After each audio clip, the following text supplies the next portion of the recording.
Prepare su Biblia, tenemos aquí un mensaje interesante para la iglesia de hoy.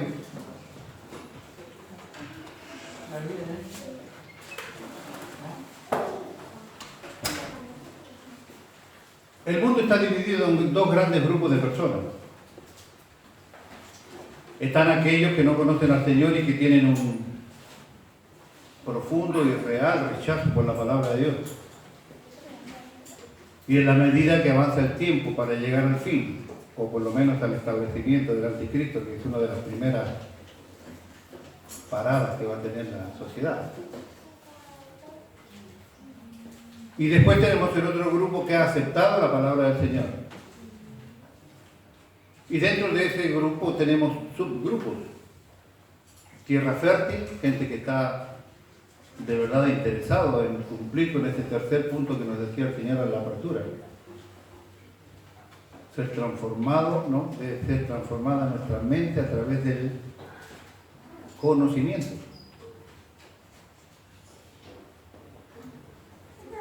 No tomar decisiones cuando uno está en la carne, enojado, furioso,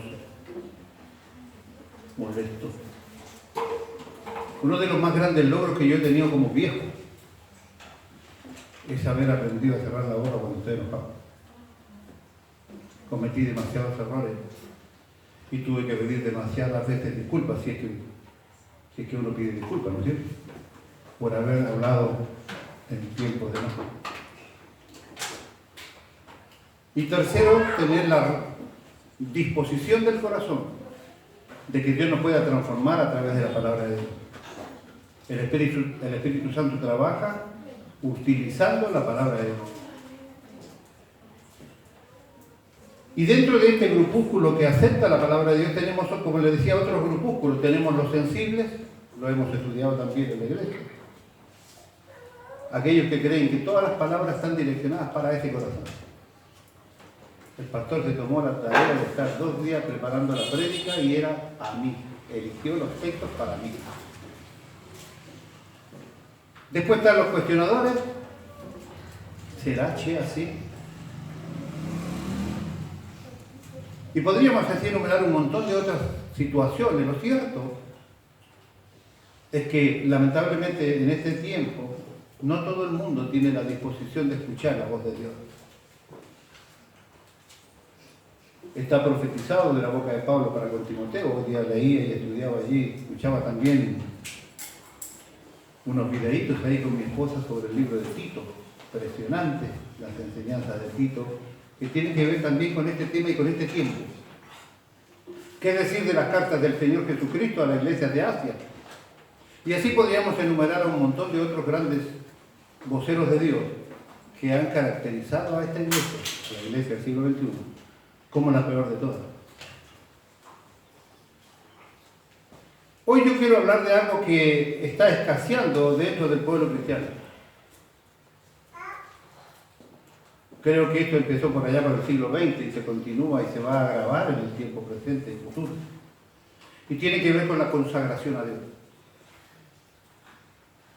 ¿Qué es consagrarse? ¿Qué significa consagración? Es el título de esto.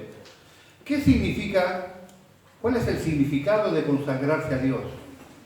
Quiero decir que la mitad de este estudio, o de esta prédica, está tomada de unos escritos de un hombre que dio todo por Cristo, un chino, que tenía la maravillosa dedicación de predicar la palabra del Señor.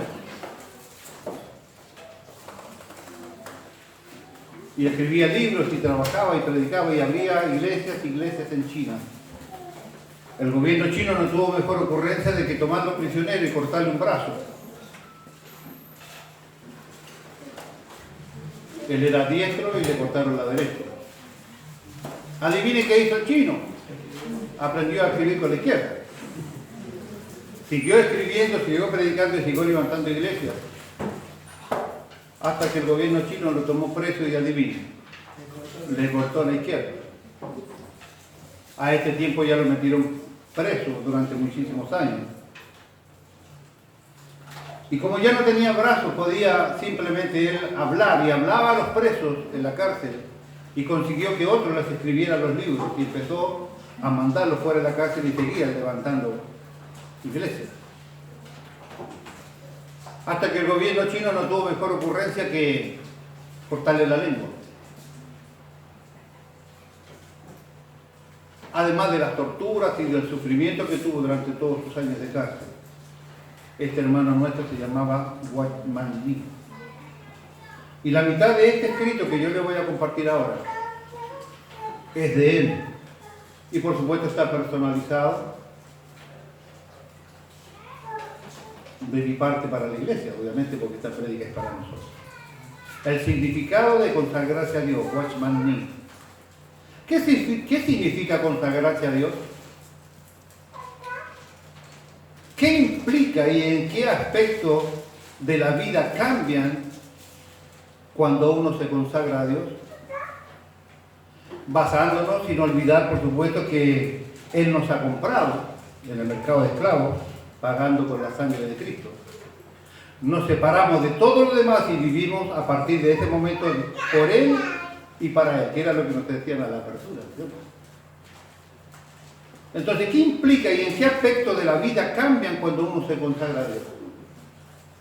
Nos decía Cristina al principio que si nosotros conocemos al Señor y seguimos viviendo la vida como si nada hubiese pasado, lisa y llanamente no podemos declarar que nosotros o conocemos a Cristo o por lo menos que tengamos una consagración para con Él. La iglesia en general sufre hoy la exactitud de las palabras proféticas dadas por el apóstol Pablo a Timoteo en cuanto a las características de la iglesia del último tiempo. Con la misma exactitud vemos las cartas del propio Señor Jesucristo a las iglesias de Asia, describiendo el estado de la iglesia de ese tiempo.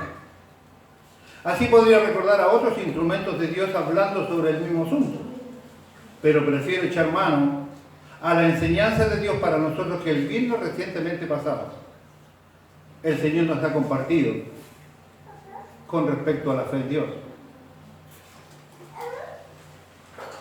El viernes recientemente pasado hacíamos, no voy a hacer el estudio del viernes, por supuesto, pero voy a hacer recordatorio de algo.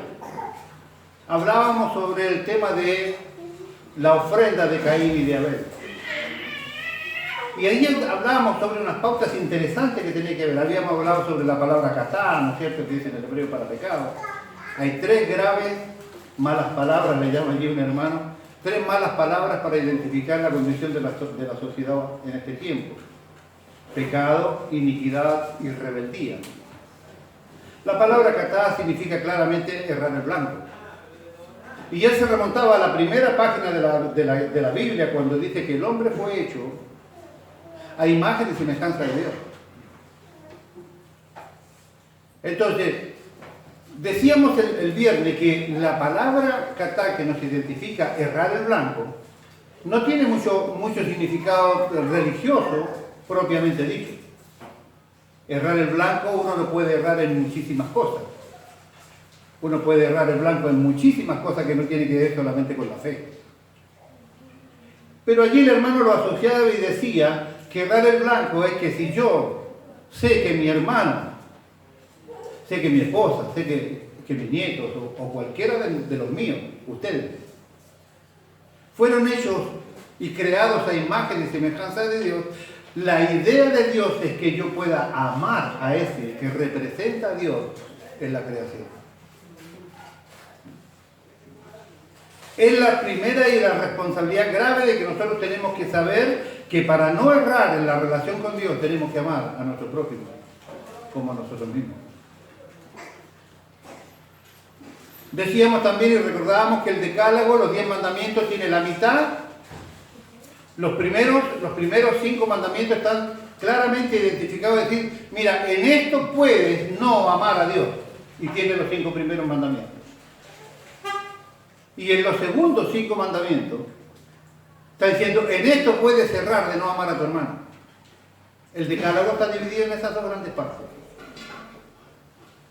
Y hablábamos allí de la ofrenda de Caín y Abel. La mayoría de las veces las iglesias evangélicas, los que han usado nuestros púlpitos, nos han enseñado que Caín fue rechazado por Dios en su ofrenda porque trajo verduras, frutas y afines. Y que Abel fue aceptado claramente porque él traía una ofrenda de sangre. En el contexto bíblico de ese segmento de la Biblia, claramente esto no es del todo cierto. Claramente muestra allí cuando mata a su hermano y dice que la sangre clama aún desde la tierra. Está hablando que Dios la diferencia la hizo no por la ofrenda misma, sino por la disposición del corazón para dar esa ofrenda. ¿Por qué no rechaza la verdura, la fruta y lo demás? Porque también recibía, en la ley de Moisés, también se recibían harina, vegetales, condimentos.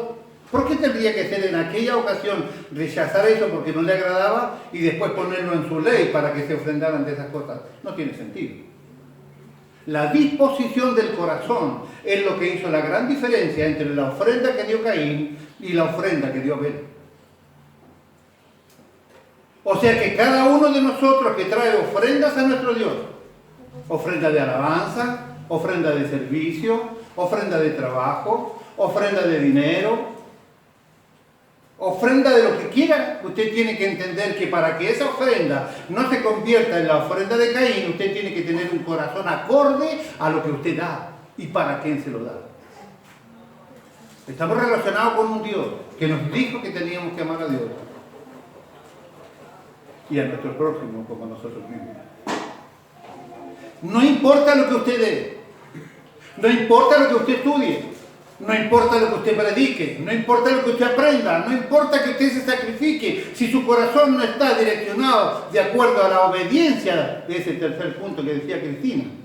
Si no dejamos que la palabra de Dios nos moldee, nos cambie, nos transforme, si nuestra mente no es transformada por el conocimiento de la palabra, nada de lo que hagamos será agradable para nuestro Dios. A tal punto que al pueblo de Israel le dijo: yo estoy cansado de las ofrendas de sangre que ustedes me traen. Porque misericordia quiero y no sacrificios, conocimiento de Dios, más que holocausto. O sea, no era el problema de la sangre exclusivamente. Era la disposición del corazón. El pueblo de Israel nunca llegó a agradar del todo a nuestro Dios.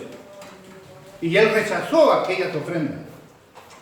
En la iglesia del siglo XXI tiene graves problemas de consagración y por ende de servicio a Dios. Ser contreñidos por el amor del Señor o reconocer su derecho legal sobre nosotros, nos compró, no equivale a consagrarse. Repito, ser contreñidos por el amor de Dios, que nos emocionamos, que saltamos, que cantamos y gritamos, ¿no? Que reconocemos que Él es nuestro Dios y que nos compró y pagó Cristo el precio de nuestras vidas. Reconocer su derecho legal sobre nosotros no equivale a consagrarse. Más bien, después de ser contenidos por su amor y reconocer el derecho que Él tiene sobre uno, uno tiene que dar otro paso adicional, el cual lo llevará a una nueva posición con Dios y a una nueva relación con Él para servirle mejor a Él. Debido a que el Señor nos contriñe con su amor y basándonos en que Él nos compró, nos separamos de todo lo demás y vivimos a partir de ese momento por Él y para Él.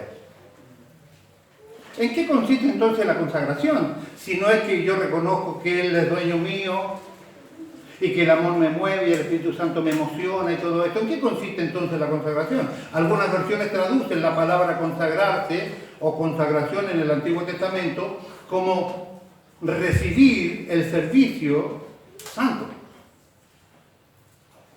Algunas versiones traducen la palabra consagración en algunos pasajes del Antiguo Testamento como recibir el servicio santo. Recibir este servicio santo significa recibir el ministerio de servir a Dios.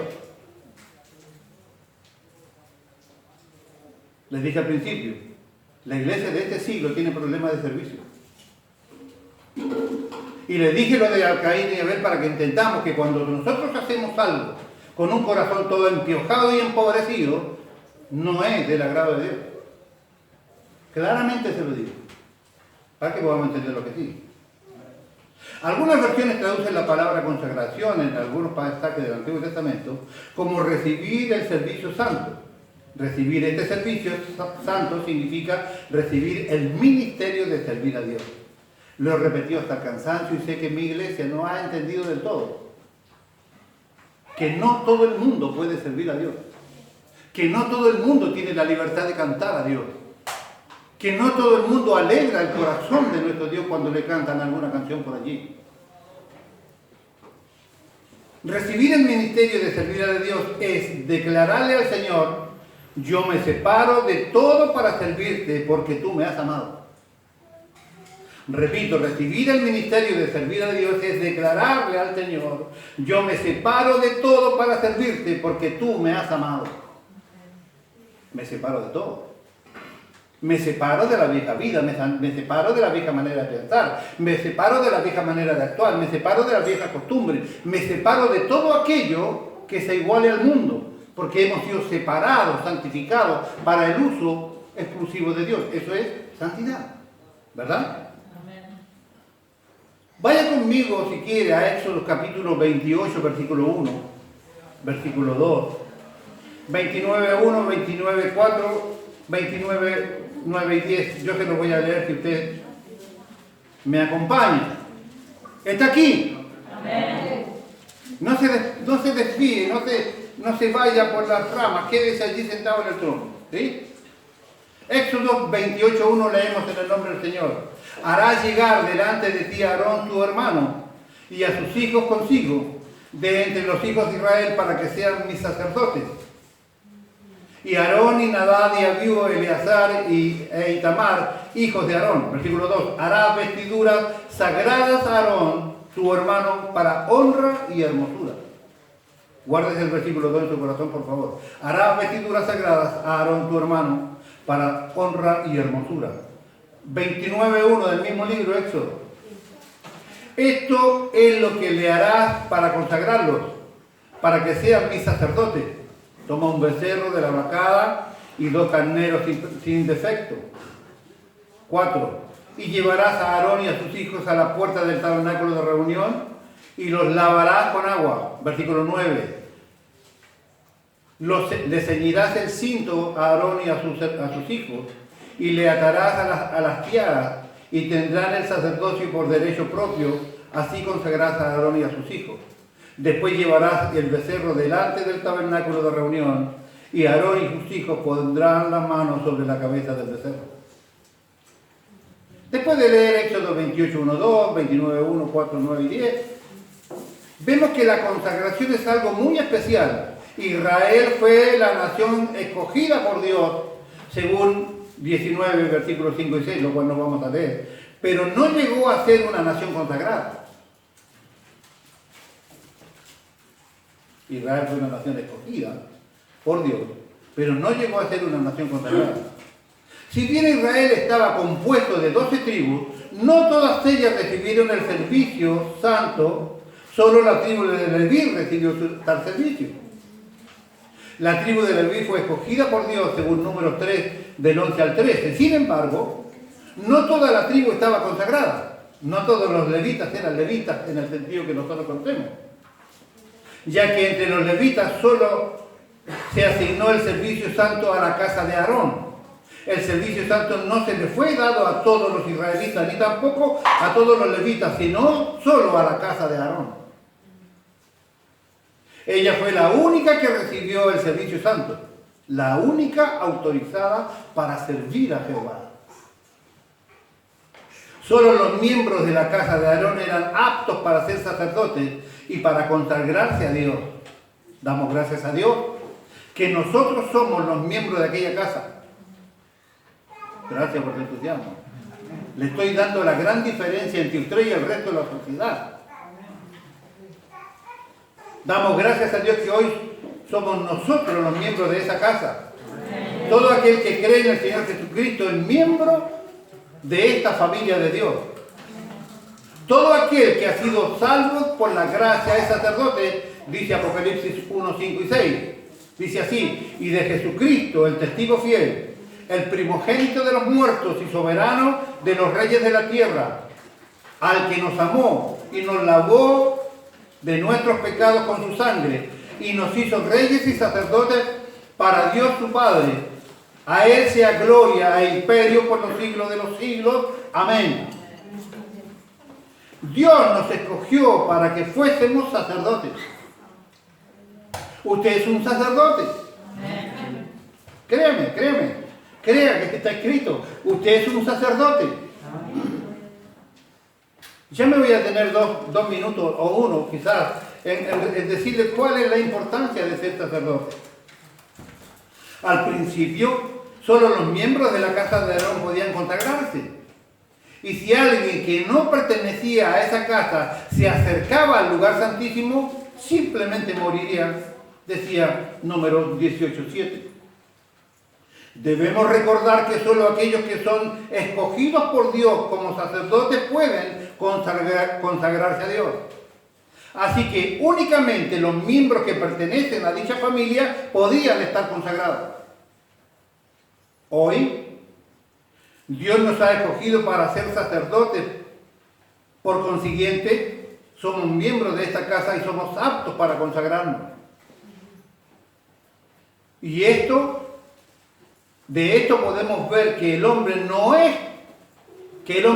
se consagra porque él haya escogido a Dios, sino porque Dios lo ha escogido a él y lo ha llamado para tal servicio. Repito, de esto podemos ver que el hombre no se consagra porque él ha escogido a Dios. No crea usted que usted está consagrado a lo que sea, a la palabra, a la música, al diaconado, al pastorado, al apostolado. No crea que usted porque acercó a la iglesia o porque tuvo la capacidad de estudiar para predicar, ser maestro, la capacidad de prepararse para ser evangelista, la capacidad de ser misionero, la capacidad de ser músico. No crea que porque usted tomó ese trabajo, usted considera que está consagrado. De esto podemos ver que no es el hombre quien consagra para servir a Dios.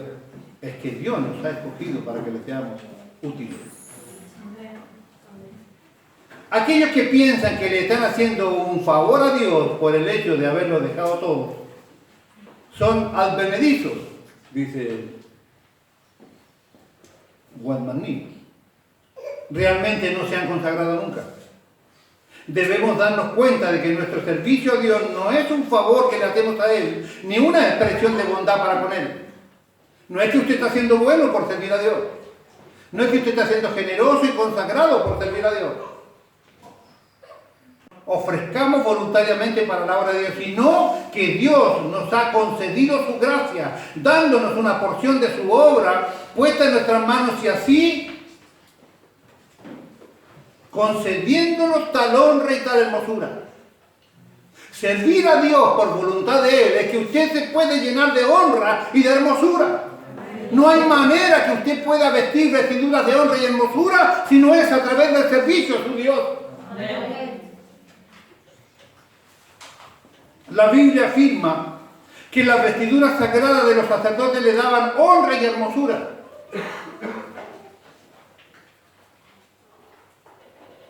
Usted es sacerdote de Dios, por ende, usted vive vestido de honra y de hermosura.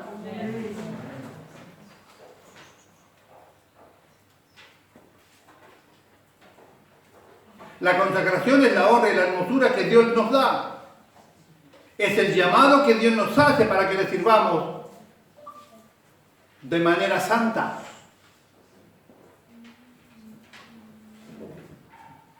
Santa, sin ira, sin contienda, desde la Escritura claramente. Si nos gloriamos en algo, debemos gloriarnos en nuestro maravilloso Señor Jesucristo.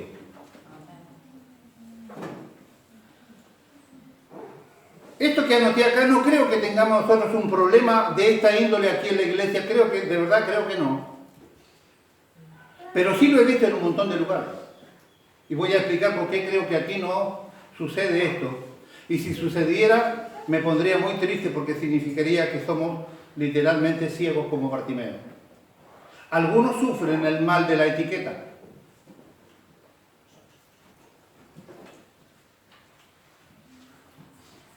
Weissman le llamaba el mal del papel. ¿A qué se refería o a qué me refiero yo en esto? Es que pareciera que nosotros, si no tenemos el título sobre el otro, nosotros pareciera que no estamos habilitados o somos de segunda categoría. Pareciera que acá tiene que decir pastor. Parece que acá tiene que decir diácono, parece que acá tiene que decir apóstol, parece que acá tiene que decir maestro. ¿Por qué digo que en esta iglesia esto seguramente no sucede? Porque en esta iglesia la idea, la visión ministerial que tiene el pastor es que el 100% de los miembros de esta iglesia vengan a parar a este púlpito. Y cuando usted viene a este púlpito, usted empieza a vestirse de honra y de hermosura. ¿Cuánta importancia le damos a las asignaciones de oración? Pasamos y oramos con nuestra mente, pocas veces ponemos el corazón en ello. Claro que cuando uno se humilla delante del Señor en los lugares propios de su casa, me suele pasar a mí, que también, como decía Cristina, no tan femenino, decía los mocos largos así, decía ella. Se cae agua de la nariz, se dice. No, ella le mandó los mocos largos, le mandó. Usted tiene maneras de orar. ¿Y sabe qué? Usted no tiene idea ni contabilidad de las veces que usted ha pecado orando.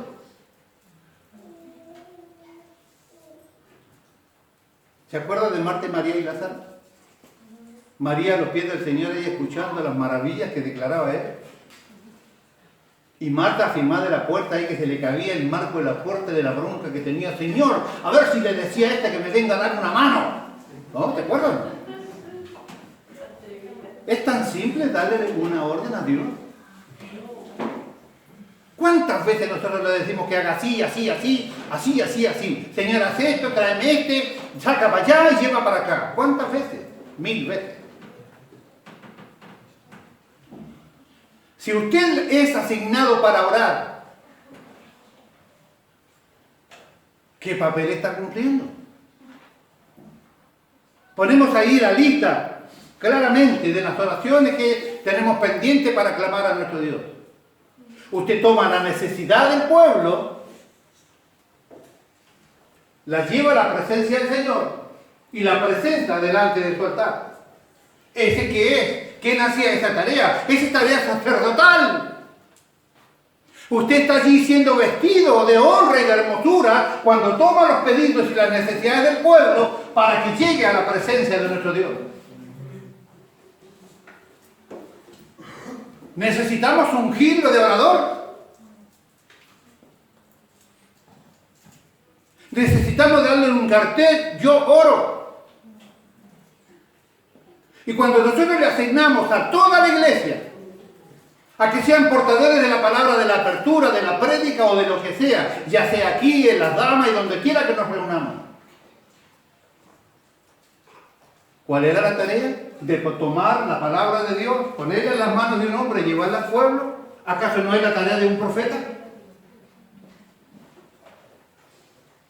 Solo somos profetas aquellos que tenemos título de pastor, diácono o lo que sea. Todo el que se presenta delante de Dios a tomar aquella palabra y proclamarla a la sociedad es simplemente un profeta de Dios. Estaba con mi esposa escuchando allí ese estudio maravilloso sobre Tito.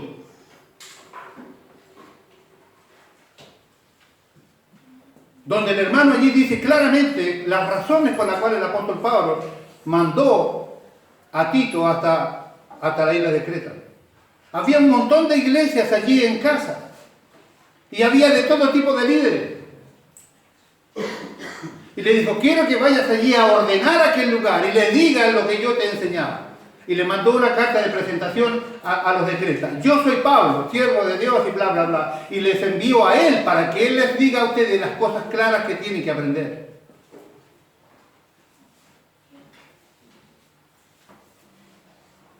¿Hay líderes de la iglesia? Sí hay. Algunos con mayor responsabilidad que otros. El pastor tiene más responsabilidad que ustedes. Debe tener mayor madurez, tiene que haberse quemado un poco las pestañas porque dice claramente la Biblia que un pastor, si no es apto para enseñar, no puede ser pastor. 1 Corintios capítulo 3. Si no es apto para enseñar, entonces no puede ser pastor.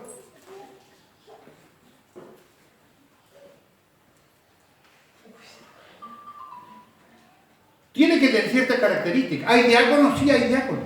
Son los únicos líderes de la iglesia. Cada uno de ustedes es un líder, porque lideran.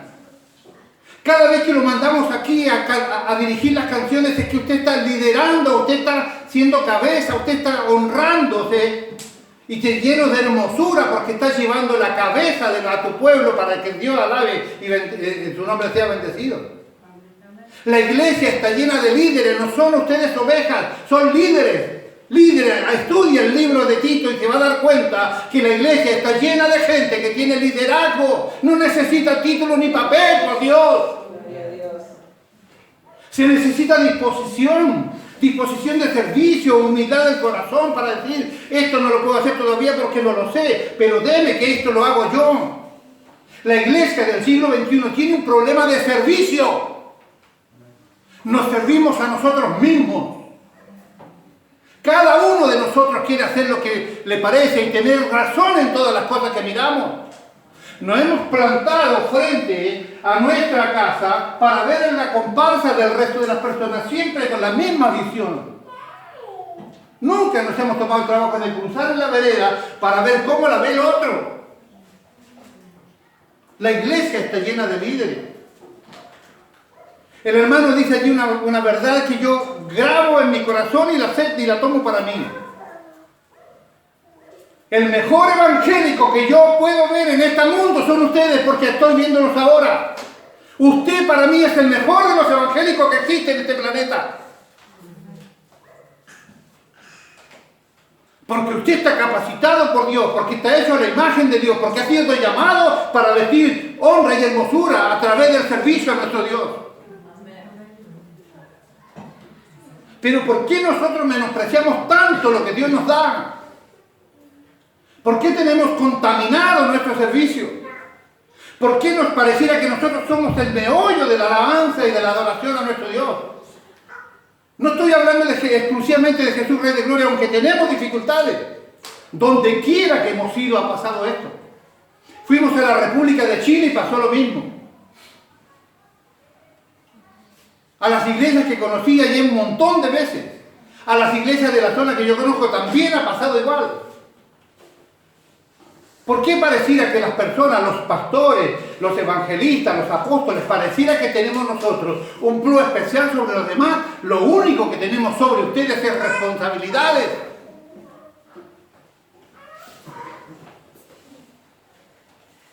La palabra pastor significa siervo y el siervo sirve. ¿Tiene que usted ayudar? Por supuesto. ¿Con qué corazón? Con un corazón dispuesto para ser transformado por la palabra de Dios. Y entender que este es un equipo. Ayer sábado, después de salir un poco de la oficinita, después de todas las cosas que hice, me fui a ver un partido de fútbol.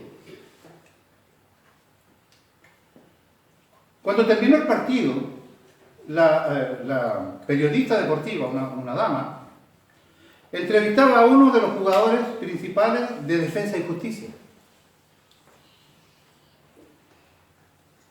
¿Ustedes son conscientes que ustedes son uno de los mejores equipos de la Liga Nacional que juega al fútbol? Le decía la... Sí, preferimos decir, prefiero que lo digas vos y no que lo diga yo. ¿Qué es eso? Humildad. ¿No? No es que diga, sí, claro, sí, no, digo, prefiero que lo digas vos antes que lo diga yo. ¿Cuál es el secreto para que ustedes como equipo, con poco presupuesto y demás, jueguen como juegan? Esto es muy simple, dijo él. Y esto es lo que yo grabé para mí. Dijo, para poder funcionar como un equipo, nosotros acá tenemos que aguantar todo lo que pasa y obedecer todo lo que nos dicen. De esta manera funciona un equipo. De lo contrario, es un rejuntado de estrellas, dijo él. Para que funcionemos como equipo, tenemos que aguantar todo lo que nos pasa y obedecer todo lo que nos enseña. De lo contrario, seremos un rejuntado de estrellas. ¿Necesitamos etiqueta? Hermano, si usted está llamado al servicio, Lo hemos enseñado y capacitado y le abrimos todos los espacios para que usted funcione como tal. Todos somos importantísimos aquí. No nos sobra nada. Pero no somos ninguno imprescindible. Porque a mí pareciera que se me vino el mundo abajo cuando el pastor Esteban falleció. Y ¿sabe qué? A los 2 días tenía que estar predicando y prediqué para la gloria de mi Dios. Y yo espero con todo mi corazón que cuando yo me muera, que seguramente nos falta mucho, ustedes también tengan la valentía, la valía, el coraje de seguir con esta obra.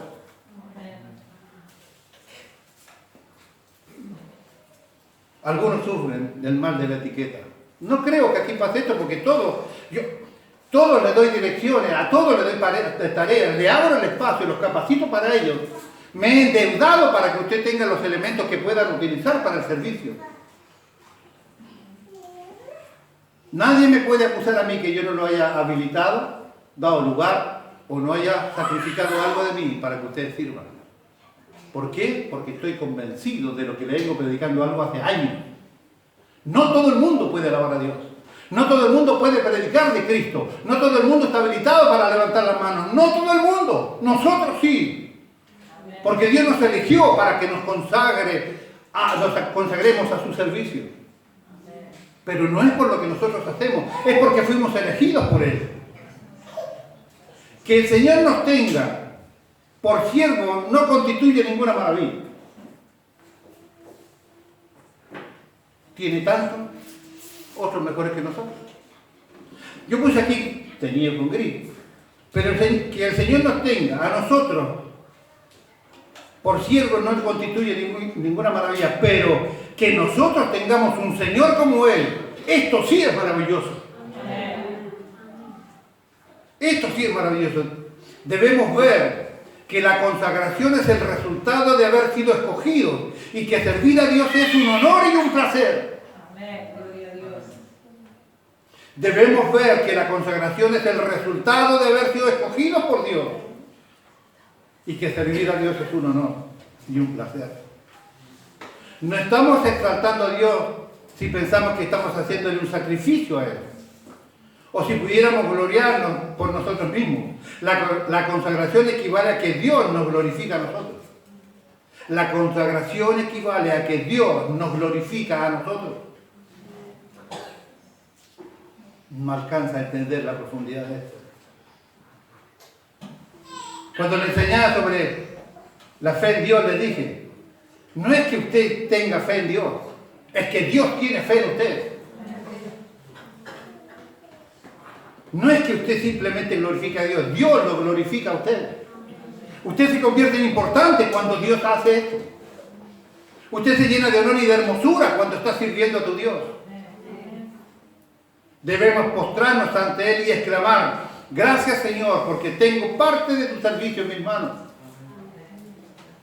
Gracias porque entre tantas personas que hay en el mundo, me has escogido a mí para que yo participe de tu santo servicio. La consagración es un honor, no un sacrificio. La consagración es un honor, no un sacrificio. Es cierto que necesitamos sacrificarnos a lo sumo, pero al consagrarnos no lo sentimos como un sacrificio, sino que recibimos únicamente la gloria de Dios en plenitud. Todo esto seremos si nosotros nos humillamos delante del Señor. Washington Nee lo dio todo. Ya le digo, le cortaron un brazo, el otro brazo, le cortaron la lengua, lo martirizaron. Nunca dejó de predicar. Porque él sabía que esto era parte de su propia realidad. Servir a Dios era una honra para él. Ser mutilado por causa de Cristo era para él una honra. ¿Por qué nosotros tenemos tantas dificultades para identificar nuestro servicio? ¿Por qué nosotros no tenemos la precaución y la determinación de que nuestro trabajo sea digno y que Dios se alegre de nosotros? ¿Por qué nos cuesta tanto entender la Biblia básica? Básica. El que no perdona no puede ser perdonado. Entienda, este versículo no tiene que más explicación, no necesita más que eso. Si yo me equivoco y usted no me perdona, usted está jugando con su vida eterna. Porque si usted no me perdona, usted no puede ser perdonado. No importa lo que haga. No importa que se sangre, no importa que haga lo que hacían los servidores de mar, no importa lo que haga, no importa. Si usted no me perdona, usted no puede ser perdonado.